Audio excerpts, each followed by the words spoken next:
Good morning, good afternoon, good evening, whenever and wherever you are listening or watching to this theme park news update. I am the CHALL, and today Chall Chats Busch Gardens Tampa.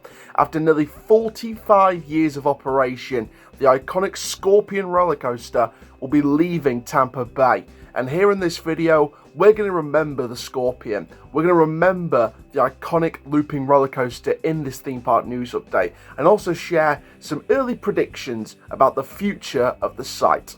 So before we get all into the details, because don't worry, we will share all the details in this particular update, including the closing day, facts about the ride, the history of the ride, the statistics of the ride, my early predictions about its replacement, and much, much more.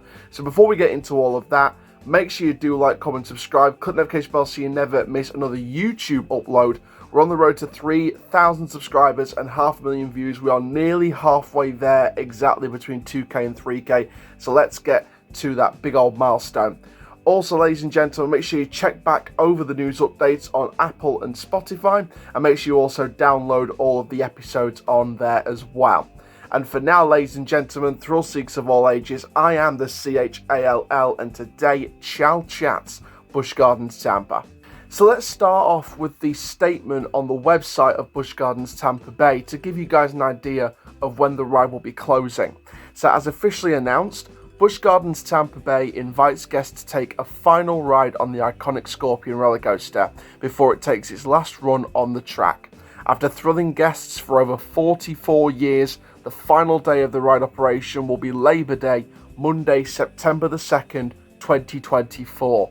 So you've only got about a week to ride this iconic roller coaster. But just what is the history of the Scorpion?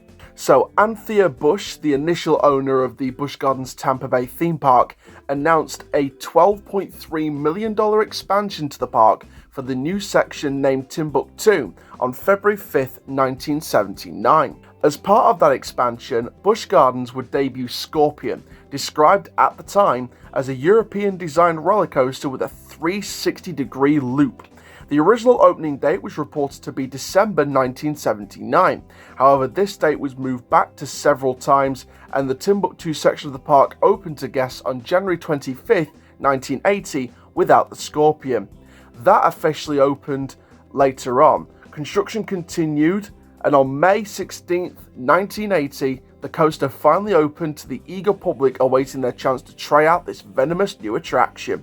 In 2004, Scorpion was repainted from its original paint scheme of orange track and black supports to a red colour scheme for the track, and the repainting of the supports to blue, which is a paint scheme similar to the park's Bolliger & Mabillard dive coaster, SheiKra. The area that the ride sits in, Timbuktu, is now known as Pantopia, following the opening of the big new drop tower at the time in 2014, Falcon's Fury, which was North America's tallest freestanding drop tower and currently remains that to this day. The ride has thrilled millions across many generations. However, the magic of the Scorpion is set to cease as the ride's life cycle is about to come to an end. So let's give you some stats on the Scorpion roller coaster. It opened officially on the 16th of May 1980 with a length of 1,817.6 feet of track, a height of 60.7 feet, a speed at maximum of 41 miles per hour with just the one 360-degree looping inversion, with a ride duration of 1 minute 30, pulling a maximum of 3.5 G-force.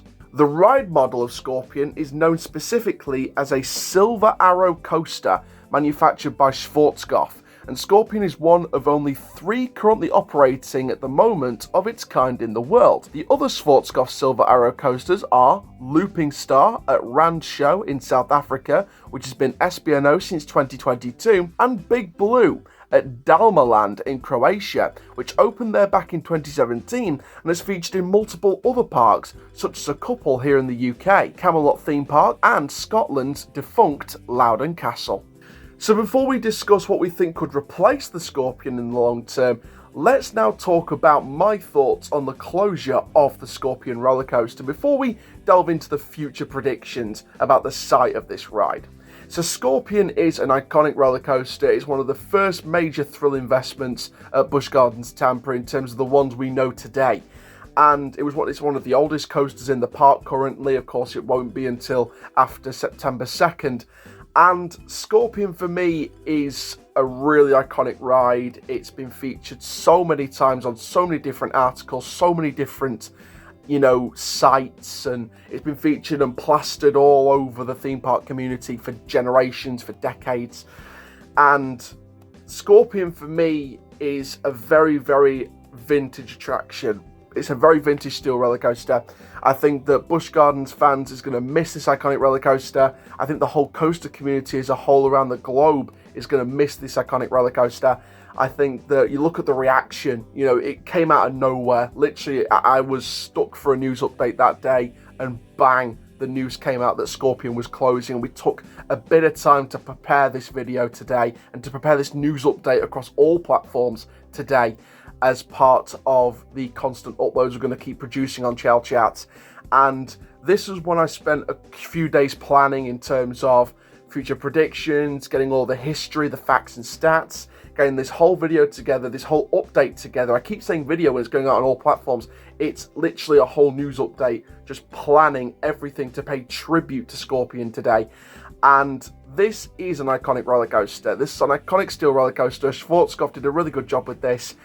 I'm so gutted I never get the chance to ride Scorpion. I'm really, really gutted, because if I had the money, trust me, I would make it out there for September 2nd. I would be right in the line for Scorpion's final day. It's an iconic roller coaster, and it's really going to be missed. And, look at the situation now with these Schwarzkopf Silver Arrows, or with the three of its kind, shall we say. One's still SBNO, one's operating, one's about to close, and we probably suspect it'll probably get demolished entirely. It won't go to another park. So, we don't know that for sure. Scorpion still looks in some kind of working order, so it looks like it could potentially be relocated. I'm sure the park will give us more clarification on that, but I don't see this coaster staying. I think it could definitely get demolished. I don't see it being relocated unless a park did buy this roller coaster and it was still in functioning order to operate in a different theme park. I think it'd be wonderful to see it reopen at a different park.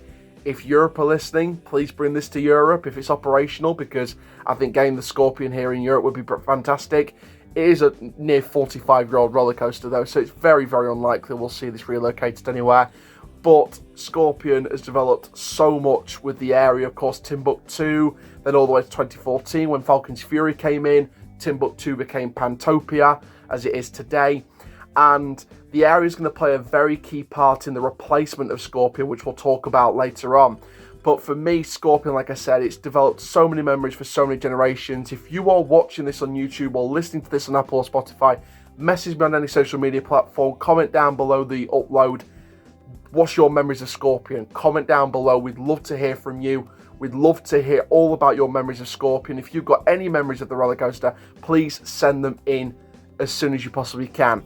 Now then, what about the future of this particular site? Well, I've gone out of my way to have a look at the site, take pictures and screenshots via Google Earth of the site, and develop a real detailed plan as to what we could expect on this site in the future. So, without further ado, let's look at some early predictions for the replacement of Scorpion at Busch Gardens Tampa. Firstly, in terms of the opening of the replacement of Scorpion, we know for a fact it won't be the first new project to open at the park, as we've already spoken about the construction walls and markers spotted around the Jungala section of the park, with rumours of a decent sized development coming in the near future for Busch Gardens Tampa in that location. It's pretty clear that Scorpion will be a long-term project.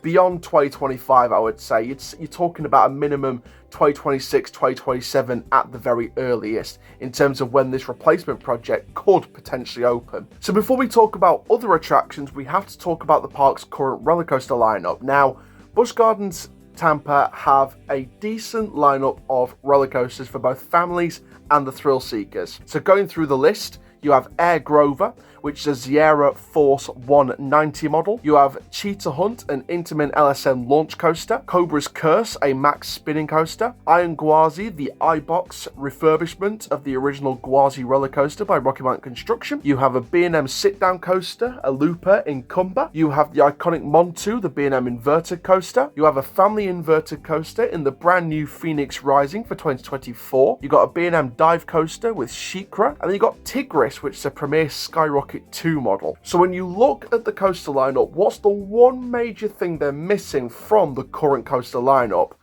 I've pinpointed exactly what they're missing, and that is a detailed indoor dark roller coaster experience. Could that fit on the site of Scorpion? I think it could. In terms of a proper dart ride, excluding theatres or any potential 4D attractions in the past or the present, etc., you look at the ride lineup from past and present, the waiting, in my opinion, for a decent, big, world-class dart ride experience. And I think this is the opportunity to introduce a big new dart ride. So now we're going to look at each of these options in a bit more detail. They could go with the multi-dimensional coaster. Now, I have ridden 13 at Alton Towers, and that is a wonderful experience. It has a very good surprise at the end of the experience, which gives you that multi-dimensional feel, that side-coaster element, as people called it back in the day.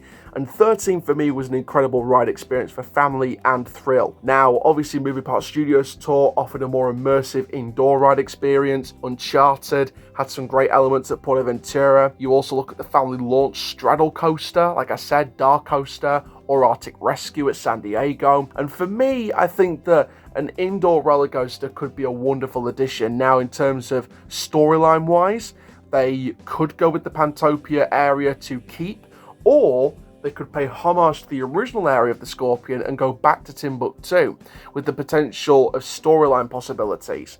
Now, one particular thing about Timbuktu was the relation historically to the King of Mali, Mansa Musa, and they could include that guy into the story of this potential ride experience, and that works for whether it's an indoor roller coaster or a dart ride. It could work either way, and I think that for me personally, I think the idea of adding a indoor roller coaster themed around a story of the Timbuktu area coming back with Mansa Musa involved, I think there's something really clever to explore with this. Again, if you keep the Pantopia theme of the area, there's other storylines they could go with as well. They could have it themed around a hidden, abandoned corner of Pantopia being rediscovered by you as the explorers, and opening up a new chapter of history, or potentially threatening the legacy left behind by Pantopia built on a potential lie. Now, as for your dart ride experience, that could be anything.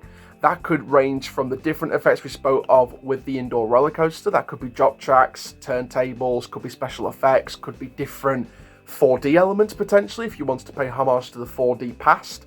And for me, Busch Gardens Tampa Bay could also include different elements of a dart ride experience. You have the ability to use the screens. You have the ability to not overlap or overbalance on screens or animatronics either way. One dart ride I want to look at in particular here in the UK is Harrison Flint's Island Adventure at Fantasy Island.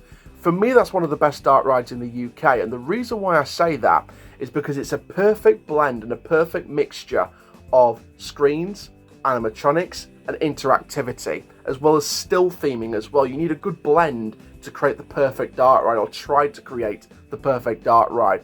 You need a good blend of still theming and still figures that make sounds or makes a noise behind it.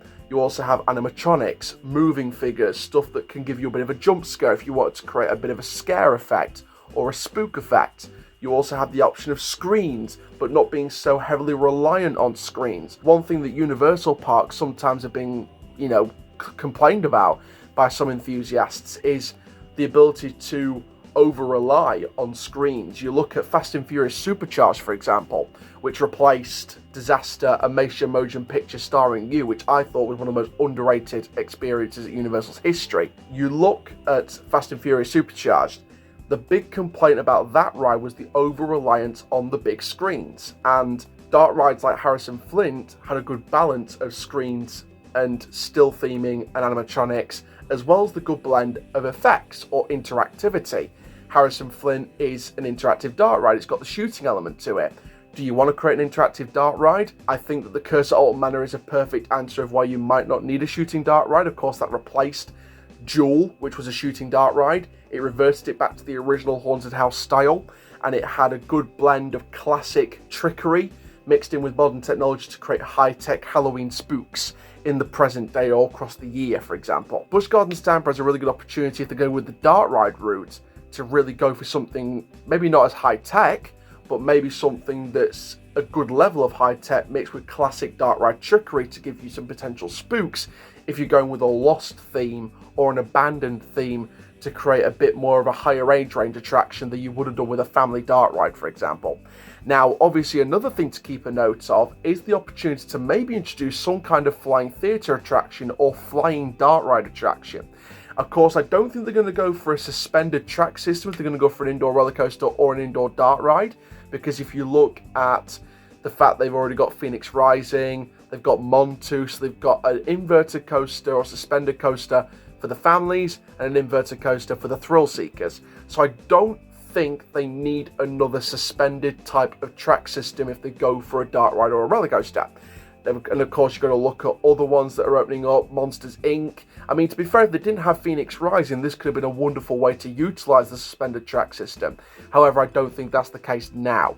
But I think that overall, an indoor dark ride experience would be a wonderful way to really shine the interactivity, the story elements. Again, with the story, you could go with Timbuktu as an area, you could go with Pantopia still as an area. And I think that Tampa has a really good creative opportunity to highlight the importance of a dark ride. And I think this is probably the more likely of the routes. And why I say that is because they need a proper world-class dark ride. They haven't really had a world-class dark ride before. So I think that Busch Gardens Tampa need that kind of signature dark ride to really give Florida a taste of interactivity, immersiveness, creativity to the max, and really give them a world-class immersive experience for everyone involved, for families and for teens as well. So there we are, ladies and gentlemen, thrill seekers of all ages. That is everything around the removal of Scorpion, the history of the ride, and what could happen to the site. These are just early predictions, by the way. They could change as we know more and more about what's going to come in the near future or in the long-term future. Like I said, I think the Jungala project will be first, and I think Scorpion's replacement will not be too far behind as well. So thank you very much, ladies and gentlemen, for watching and listening to this theme park news update across all social media platforms. Make sure you do like, comment, subscribe on YouTube. Make sure you download on Apple and Spotify. And for now, ladies and gentlemen, I am the CHALL, ta-ra for now, and that is the end of your theme park experience.